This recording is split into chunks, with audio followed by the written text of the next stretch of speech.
so what we've done, we've cut all of these off, we shaved this off.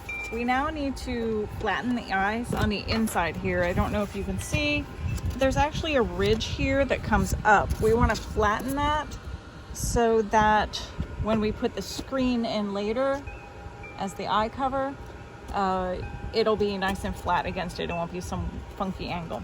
I'm just gonna take that, use my cutter. Be careful not to break your jaw off, not too much pressure. Just gently cut that off. Cut off the ridge. Simple like that. Just nice and simple like that. Let's here, just try and make it as flat as possible across there.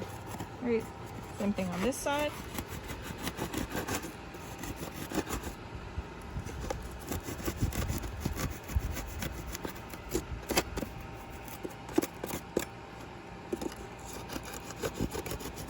That there. Okay. Another thing we can do while we're in here is we can take a smaller tool such as our X-Acto knife. If we're going to cut the nose out, use this bottom here of the you'll see where it was blown into the mold. Use that as the bottom of your nose. You want to do a triangle. It doesn't need to be too terribly deep, but deep enough for a nose.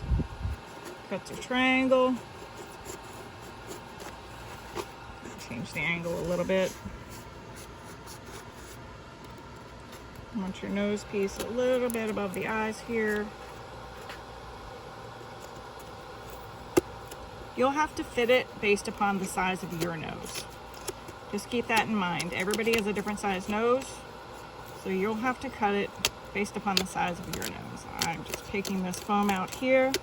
Doesn't have to be horribly deep, but deep enough that you don't feel pinched as you're doing it. This is not even, so I'm going to even it out a little bit more. So there's my cut for my little nubby hole.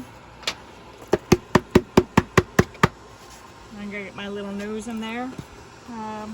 Use the air dryer just to kind of melt the foam a little bit